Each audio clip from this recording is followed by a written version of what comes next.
함께하기를 축복합니다.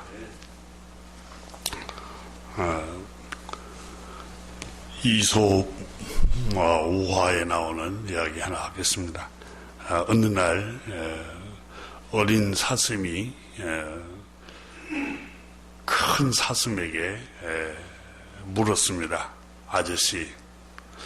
아저씨는 왜 그렇게 개를 보면 겁을 냅니까? 개는 아저씨보다 몸집이 작고 또 아저씨는 개보다 몸집이 엄청 크고 또 걸음도 달리기도 더 빠른데 더군다나 개를 이렇게 받아버릴 수 있는 날카로운 뿔도 가지고 있는데 왜 그렇게 개들을 두려워 하세요? 라고 물었습니다. 큰 사슴이 웃으면서 말을 했습니다. 얘야, 너의 말이 맞는데 한 가지가 문제야. 나는 개 짖는 소리를 들으면 불안하고 두려움이 생겨서 개가 짖는 소리를 듣자마자 생각할 겨를도 없이 나는 주랭랑을 치면서 도망치는 거, 그게 문제야 라고 대답을 했습니다. 자기에게 날카로운 뿔도 있고 개보다 더 덩치도 크고 더 빨리 달 수도 있는데 그냥 두려우니까 아무 생각 없이 그냥 도망만 치고 주랭랑을 쳤다는 얘기를 하면서 이 얘기 속에는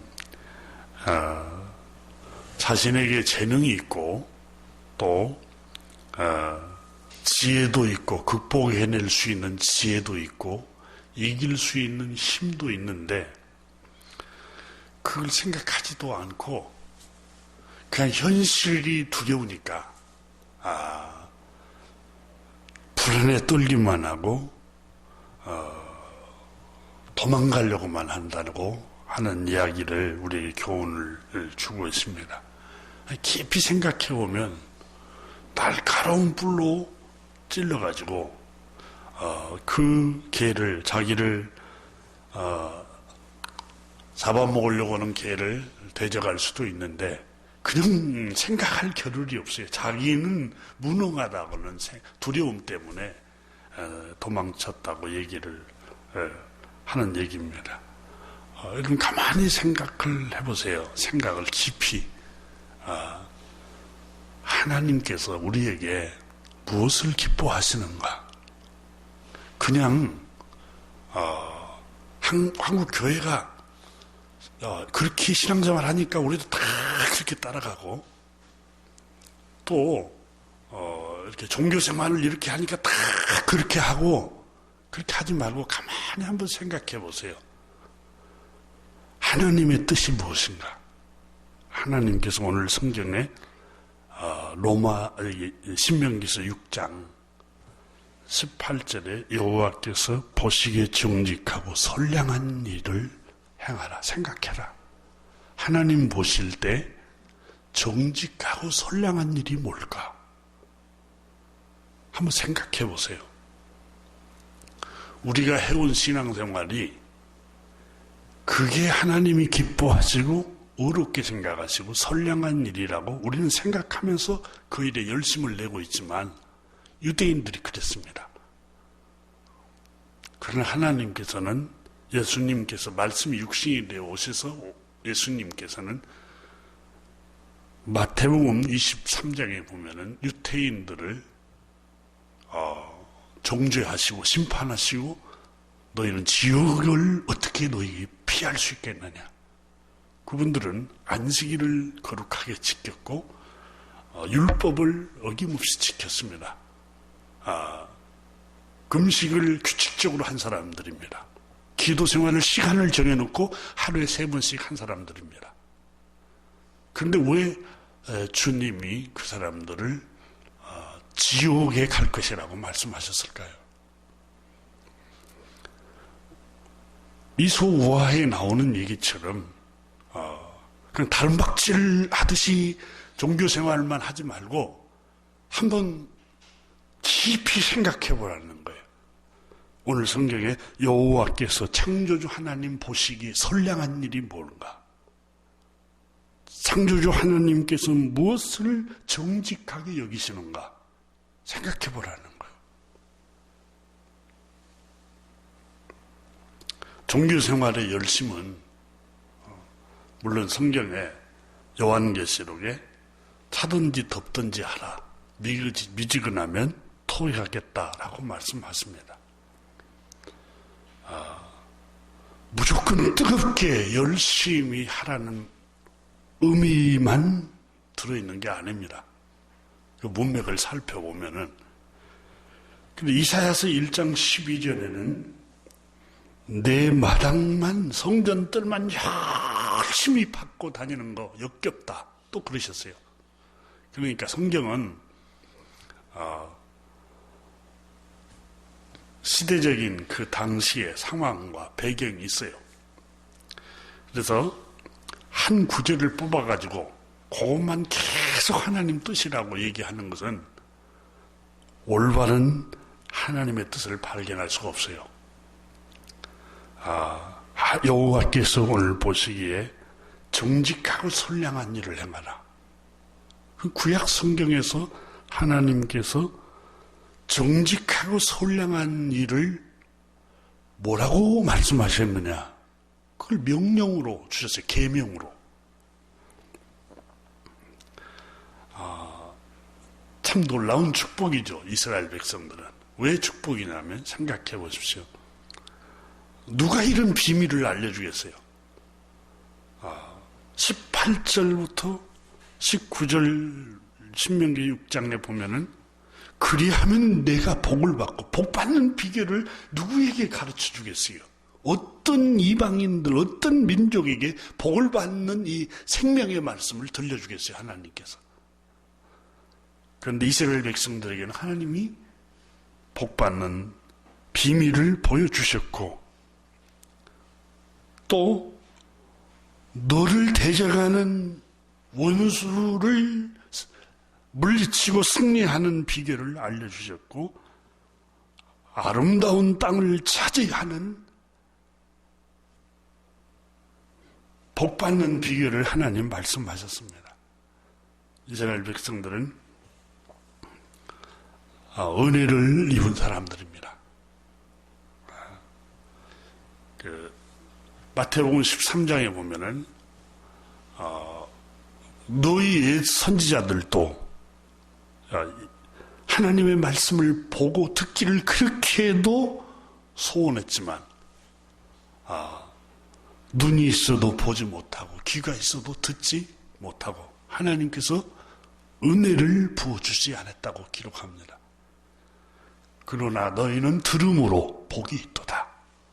주님께서 제자들에게 말씀하셨습니다. 요한계시록 1장에 보면은 이 말씀을 읽는 자와 듣는 자와 그 가운데 기록한 것을 지키는 자가 복이 있다. 이렇게 말씀하셨어요. 이스라엘 백성들이 하나님께 이렇게 복을 받은 이유가 하나님이 그저 주신 은혜입니다. 그의 조상 아브라함 때부터 받은 은혜입니다.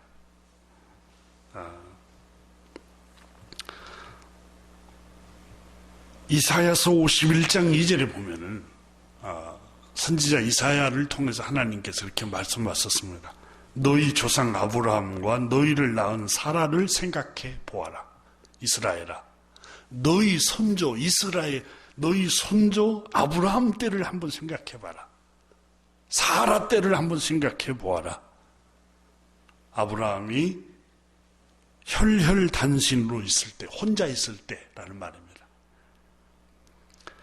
내가 그를 불렀고 그에게 복을 주어 창성케 하였느니라.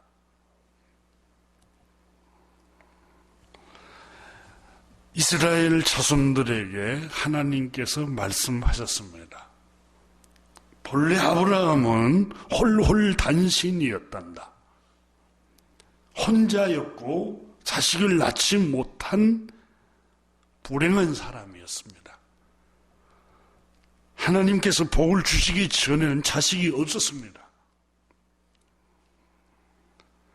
하나님께서, 창조주 하나님께서 그에게 은혜를 내려 주심으로 그가 이삭을 100세에 낳고, 이삭은 또 에서와 야곱을 낳고, 야곱은 12아들을 낳았습니다. 점점 번성해가고 모세 때에는 200만 명이 됐습니다. 남자만, 장정만 200만 명이에요. 장정만.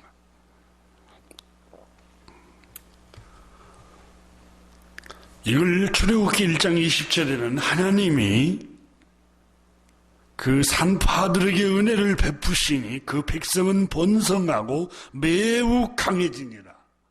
하나님이 은혜를 베푸시니 그 백성이 번성해져 가고, 하나님이 은혜를 주셔서 이스라엘이 번성해 갔습니다. 본래 홀홀단신 한 사람이었는데,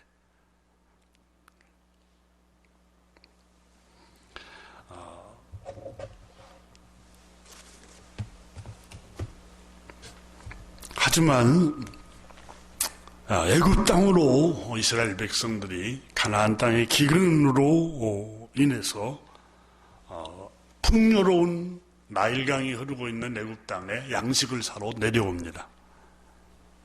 그리고 그곳에 머물러 버립니다. 근데 아브라함 때 하나님께서 주신 약속은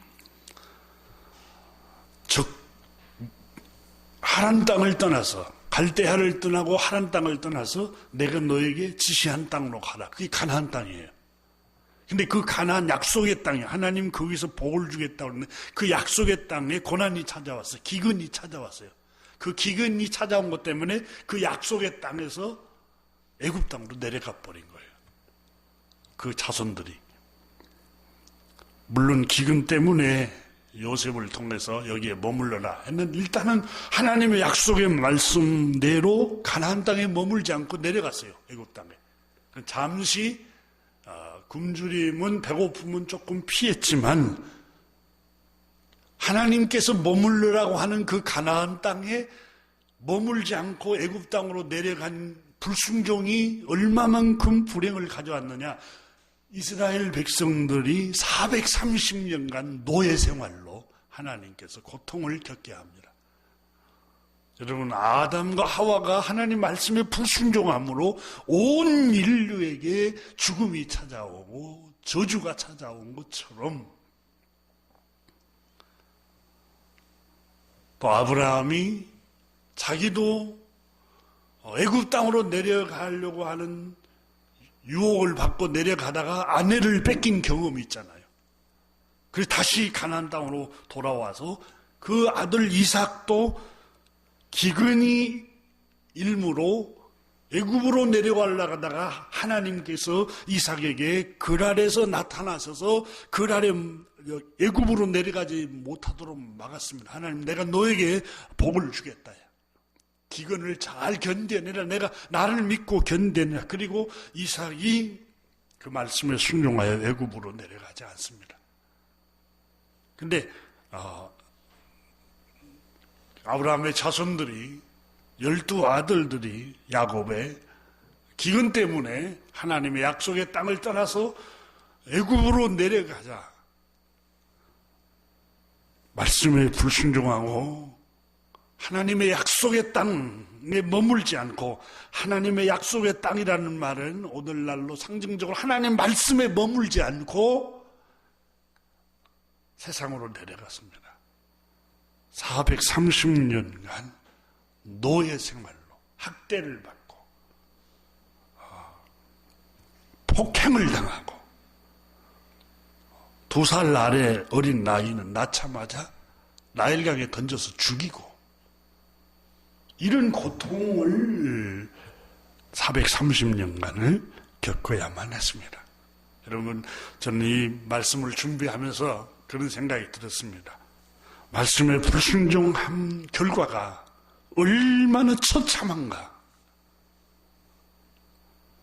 한 해, 두 해도 아니고 430년간, 아니 아담이 범죄함으로 온 인류가 수천 년, 수만 년 동안 죽음이 찾아와서 저주가 찾아오고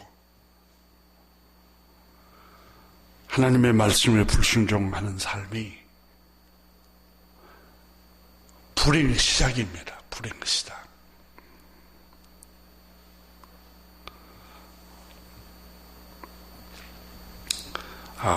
모세는 이제 하나님께서 이스라엘 백성들의 울부짖음과 학대를 보시고 하나님께서 이스라엘 자비로우셔서 이스라엘 백성들, 하나님이 택한 백성들을 해방을 시킵니다. 모세를 통해서 해방을 시키는데 모세가 이스라엘 백성들을 이끌고 나올 때 너무너무 많은 기적을 체험합니다. 모세가 하나님의 은혜로. 처음에는 모세는 자신이 없었습니다. 근데 하나님께서 모세와 함께 하겠다고 말씀하시면서 모세가 이스라엘 백성들을 인도해 오는 와중에 너무 많은 우여곡절이 있습니다. 사선을 넘나드는 돌에 맞아 죽을 위협에도 직면하기도 했습니다. 그런데 놀라운 것은 하나님께서 그때마다 하늘에서 하늘문을 여시고 만나를 내리시고 동풍을 불어서 메추라기를 올려다 주시고 낮에는 뜨거운 햇빛에 열사병으로 사람들이 죽지 않도록 구름기둥으로 막아주시고 밤에는 추위에 얼어 죽지 않도록 불기둥으로 비춰주시고 놀라운 것은 출애굽기를 읽어보거나 민수기서를 보면 40년간 광야를 지내가는 동안에 농사를 하지 않았어요. 농사를. 그런데 굶주리지를 않았다는 거예요. 또 신발이 없었는데 발이 부르트지를 않았다라고 기록하고 있습니다. 근데 이렇게 이스라엘 백성들을 인도해 오는 과정에서 많은 사람이 또 죽었습니다. 원망하고 약속을 믿지 못하고 불평하다가 광야에서 많은 사람들이 죽어가는 것을 모세가 눈으로 보았습니다.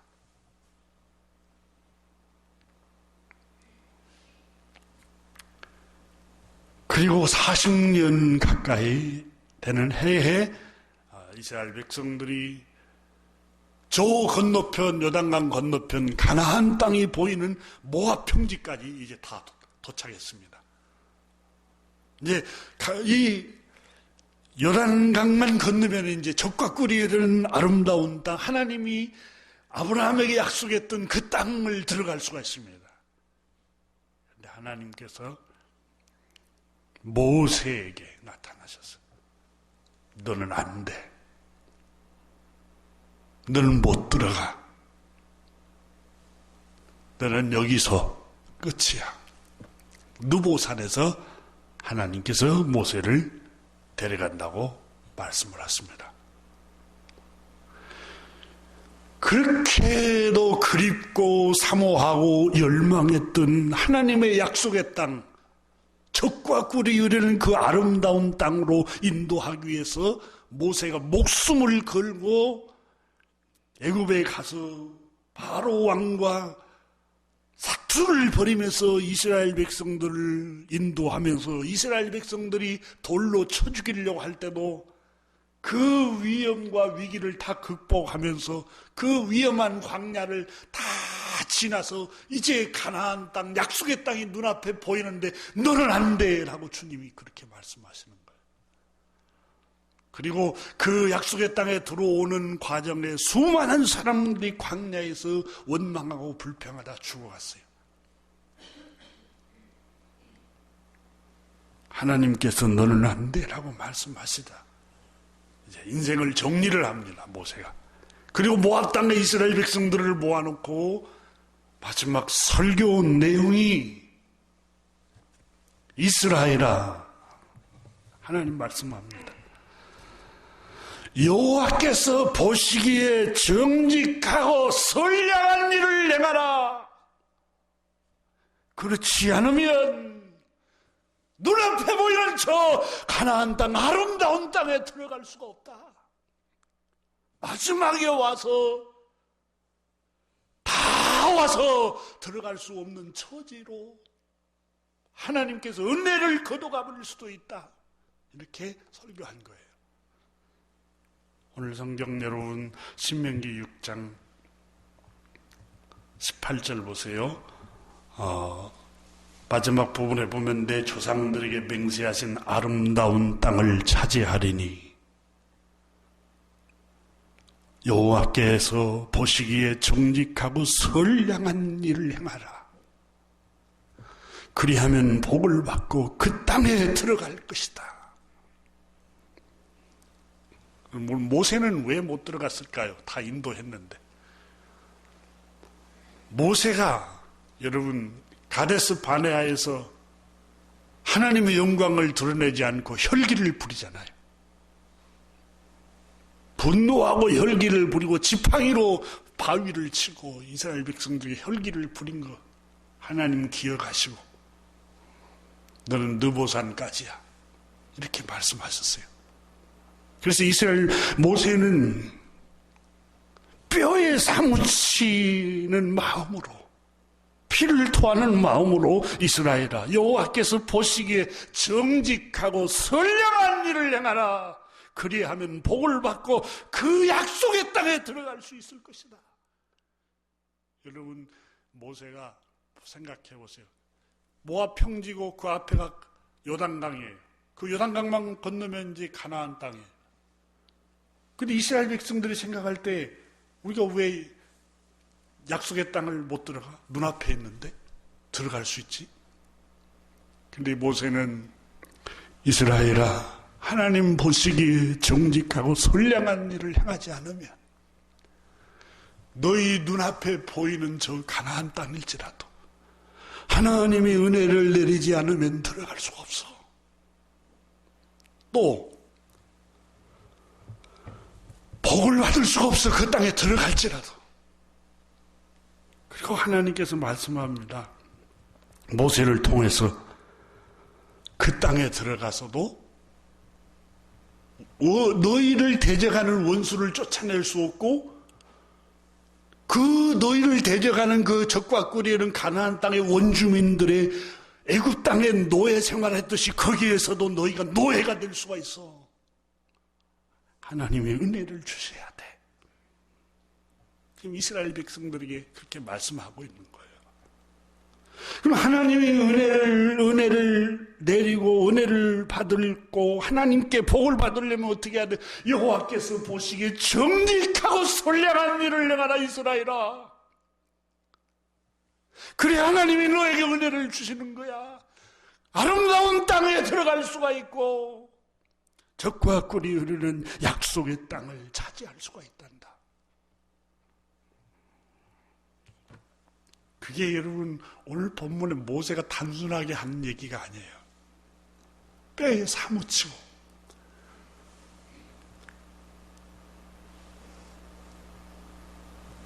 은혜가 아니면 눈에 보여도 그 길을 못 가요.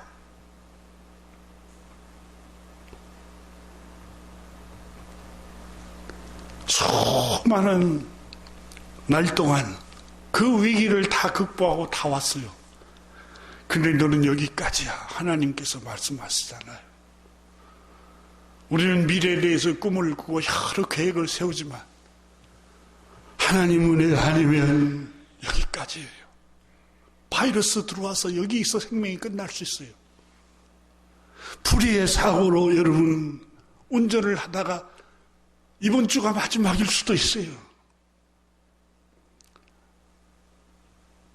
은혜가 아니면 여러분 남편을 볼 수 없고 아내를 볼 수 없고 자녀와 부모를 볼 수가 없어요. 은혜가 아니면. 하나님께서 이 모세를 통해서 이스라엘아 여호와 보시기에 정직하고 선을 행하라. 그리하면 복을 받게 될 것이다. 하나님의 은혜를 입게 될 것이다. 너희 대적을 물리칠 것이며 아름다운 땅을 차지하도록 너에게 은혜를 주실 것이다.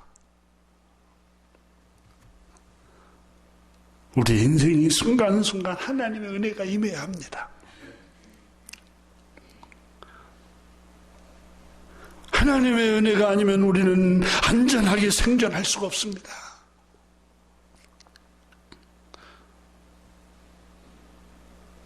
인간의 생명은 연약한 질그릇과 같아서 눈에 보이지도 않는 이 바이러스 때문에 전 세계가 다 멈춰버렸잖아요. 하나님께서 은혜를 주셔야 됩니다. 국제무역을 하고 사업을 하려고 하는 사람들은 팬데믹 때문에 여러분 올스톱에서 세계 경제 장사를 할 수가 없는 지경에 이르렀잖아요. 은혜가 아니면 불가능해요. 하나님 은혜를 부어주셔야 돼요.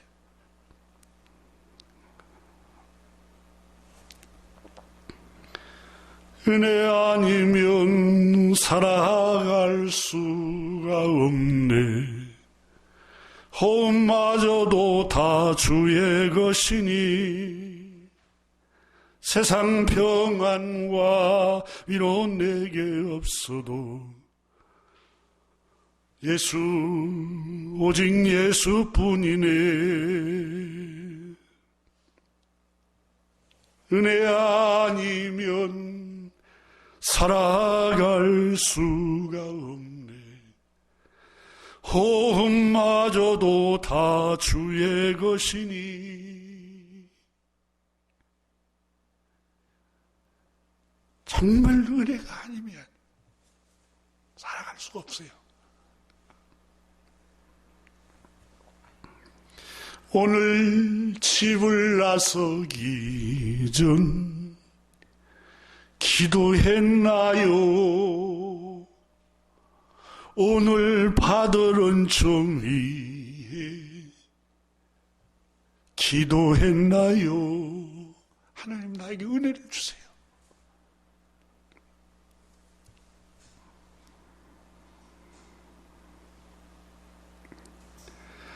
아름다운 땅에, 약속의 땅에 들어가고 차지하고 안전하게 살아가기 위해서는 하나님의 은혜가 임해야 된다는 것입니다. 하나님의 은혜가 임하기 위해서는 여러분, 모세는 이스라엘아 여호와 보시기에 선하고 정직한 일을 행하라. 너 생각의 종교적인 활동 그것 말고 하나님이 기뻐하시고 하나님께서 어렵게 여기시고 하나님께서 선량하게 여기시는 그 일을 행하라는 거예요.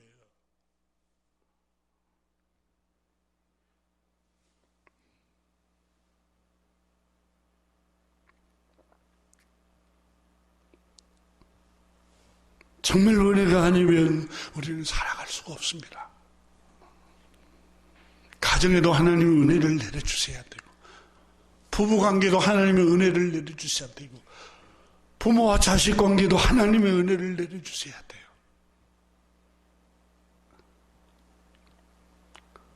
질병도 건강도 생명도 하나님의 은혜를 내려주셔야 됩니다.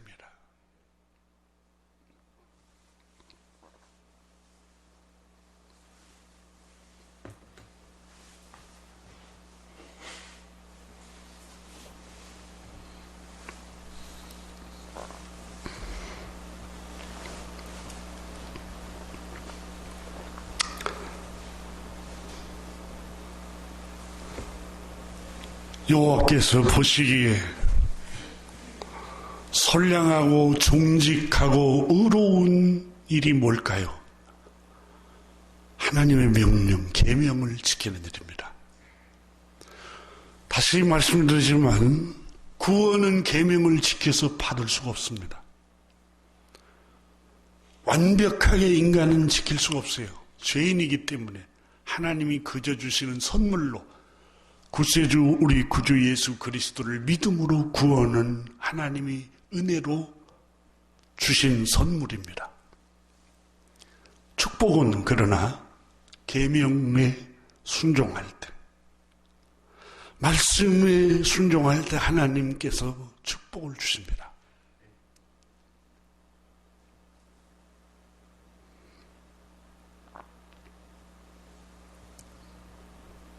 십계명을 신약 성경은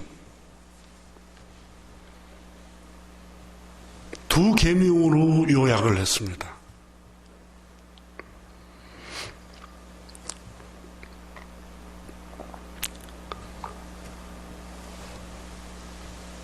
하나님께서 십계명을 두 계명으로 신약 성경에 요약하는 것을 실제로 바울 선생도 십계명은 하나님을 사랑하고 형제를 사랑하는 것, 이게 십계명의 요지라고 설명을 합니다. 그런데 예수님께서는, 우리 주님은 더 먼저 말씀을 하셨습니다. 마태복음 22장에 보면은 어떤 율법 선생이 예수님께 나와서 물었습니다. 선생님, 하나님, 창조주 하나님께서 우리에게 주신 율법의 계명 중에 가장 중요한 계명이 뭡니까? 최고의 계명이 무엇입니까? 라고 물었습니다. 그때 예수님께서는 대답을 하셨습니다. 마음을 다하고 목숨을 다하고 뜻을 다하여 주 너희 하나님 한 분만 예배하고 경배하고 사랑하라. 이것이 최고의 계명이요. 첫 번째 계명이란 말은 최고의 계명이요. 둘째도 이와 같으니 그러세요. 그 말 무슨 말이냐면 둘째 계명도 하나님을 마음을 다하고 뜻을 다하고 목숨을 다하여 사랑하라는 최고의 계명과 같이 둘째도 이와 같으니, 그 말은 최고의 계명이 하나님을 사랑하라는 계명과 똑같다. 뭐가? 내 이웃을 내 몸과 같이 사랑하라. 이것이 두 번째 계명이다. 이 둘째 계명도 처음 주신 계명과 똑같다. 이렇게 말씀하셨어요.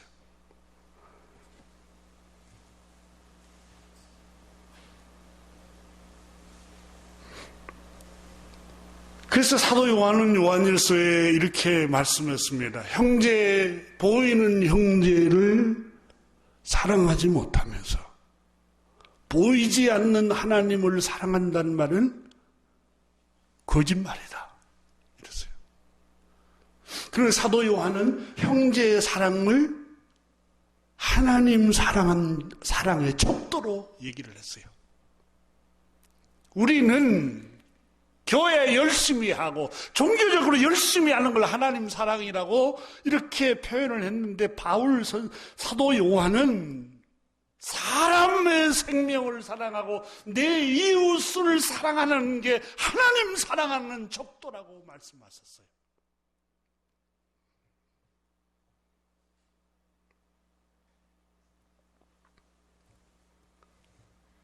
예수님께서는 마태복음 25장에 목마른 자에게 물을 나에게 주는 것이요,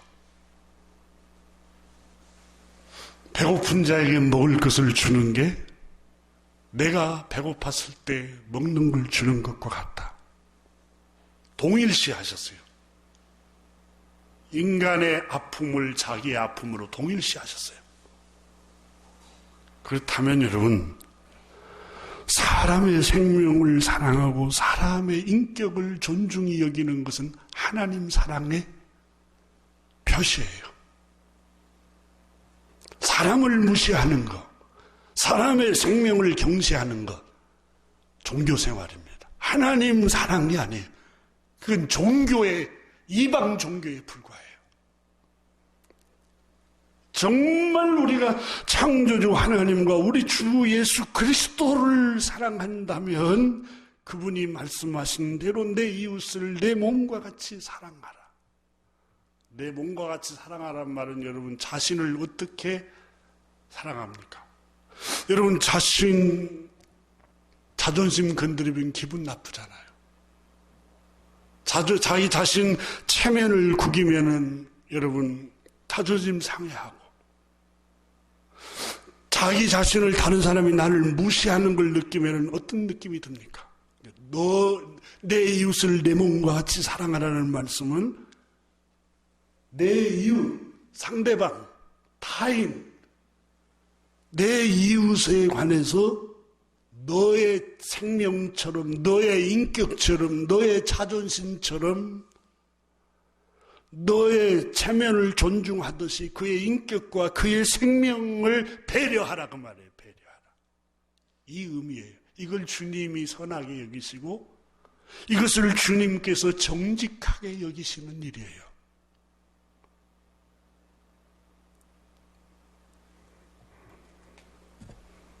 우리는 얼마나 많이 차별을 합니까? 옷차림 때문에 차별하고, 학력 때문에 차별하고, 어디서 사느냐 그거에 차별하고, 백인이냐 흑인이냐 아시아인이냐에 차별을 하고, 얼마나 주님께서 악하게 보는 일을 앞장서서 하는가 몰라요. 하나님께서 기뻐하시고 정직하게 여기시고 선량하게 여기시는 일이 뭡니까? 내 이웃을 너의 몸과 같이 사랑하라.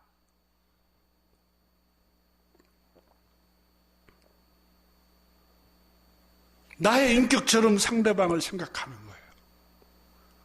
내 생명의 소중함처럼 상대방의 생명도 소중하게 생각하는 거예요.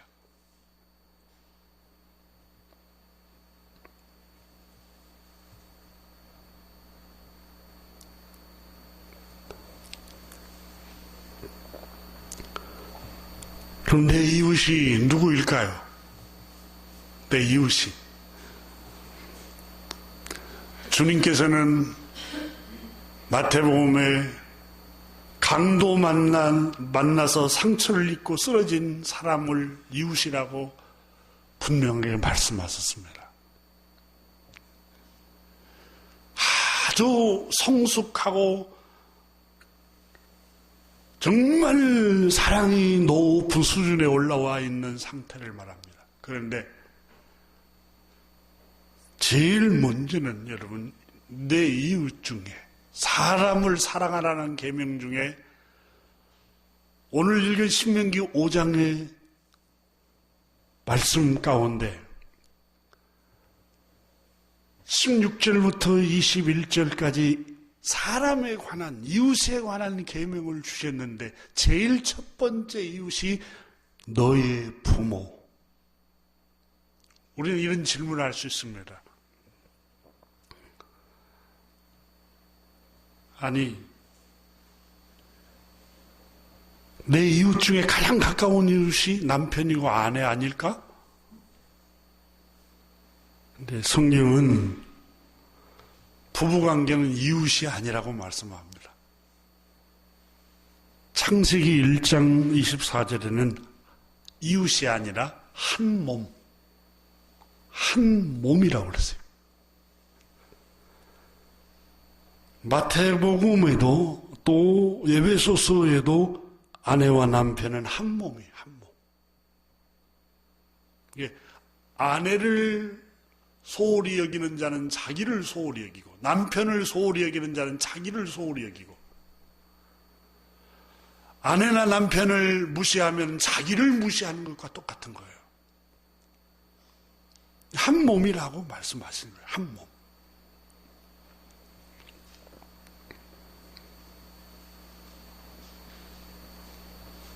그러면 부부 관계 말고 자녀랑 같이 사니까 자녀가 이웃이 아닙니까? 라고 질문할 수 있습니다. 그런데 자녀는 여러분,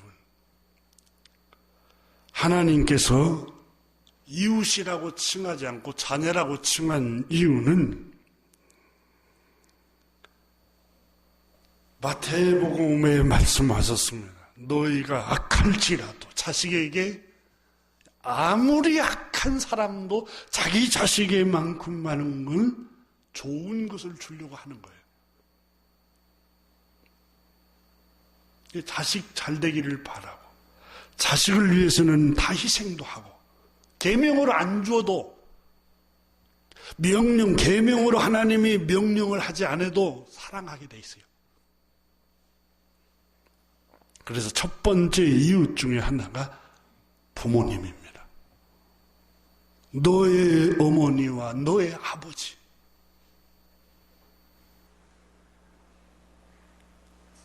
하나님께서 이걸 선량하게 여기시고 하나님께서 이걸 의롭게 여기시고 정직하게 여기시는 일입니다.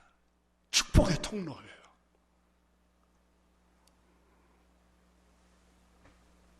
정말 부모 잘 섬기면 하나님이 복을 주겠다고 약속을 했어요.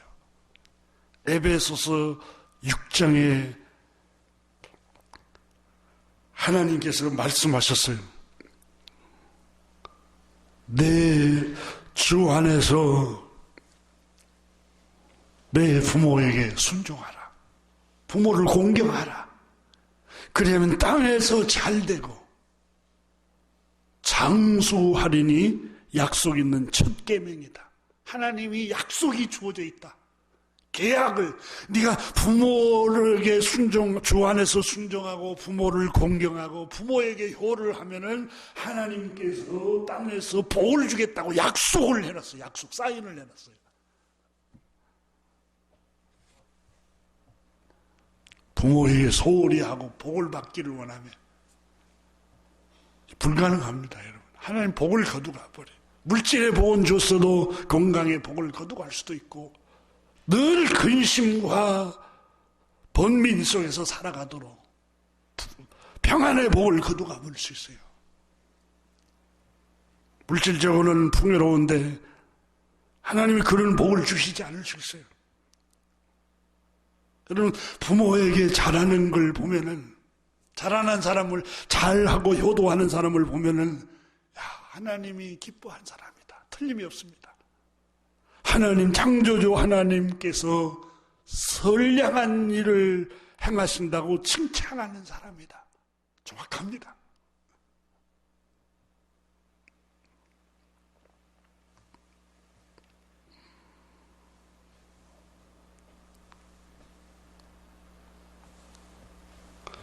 출애굽기 20장 12절에도 내 부모를 공경하라 그리하면 내 하나님 여호와가 내준 땅에서 생명이 길리라.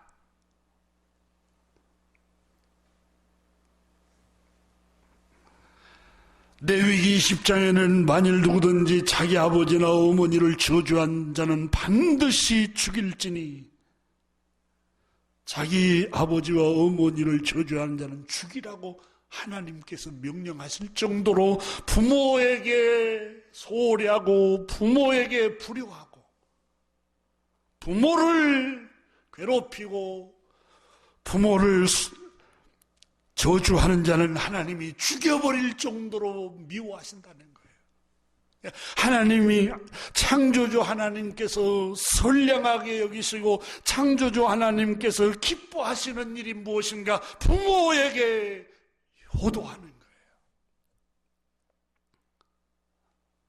시어머니일지라도 여러분 그분에게 잘해야 돼요. 하나님 섬기듯이 섬겨야 돼요. 하나님께 바치듯이 바쳐야 돼요. 그때 하나님이 그걸 기뻐하시는 거예요. 친정 부모뿐만 아니라 시부모에게도. 이거 하나님이 기뻐하시는 일이에요. 하나님께서 선량하게 여기시고 하나님께서 의롭게 여기시는 일이에요. 부모에게 효도하면 반드시 하나님이 잘되게 해요. 지금은 눈에 보이지 않는 것 같아도 하나님께서 반드시 그의 자손들 잘되도록 축복하세요. 부모님을 뵈면은 주님을 뵌 것처럼 하셔야 돼요. 여러분, 요셉이 자기 형님들을 보면서 애굽으로 내려왔던 형님들에게 형님들을 보니 하나님의 얼굴을 배우는 것 같습니다. 그 고백을 했어요. 주님을 배우는 것처럼 존중히 여기고 주님 앞에서 공손히 한 것처럼 공손하게 대하고 부모님이 어디 불편한 건 없는가 하고 불편한 것도 한번 또 어디 아프신 거 연세가 드시면 어디 아프신 것이 없는가 살펴드리고 며느리 여러분들 친정 어머니만 그렇게 하면은 복을 못 받아요. 시부모님에게 똑같이 하세요. 또 시부모님을 또 자기 어머니를 모신 아들들은 장모님도 똑같이 어머니를 모시듯이 대하듯이 공손하게 해야 돼.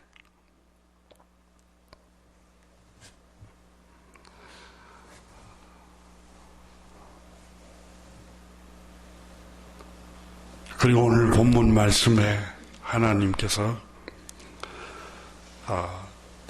부모 다음에 이웃에 관한 계명을 말씀을 하고 있습니다.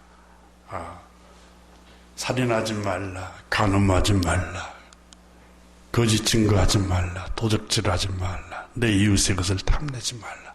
이 부분은 하나님이 선량하게 여기시고 기뻐하게 여기시는 이 말씀은 또 더 확장해서 말씀을 나누는 기회를 갖겠습니다. 기도하겠습니다.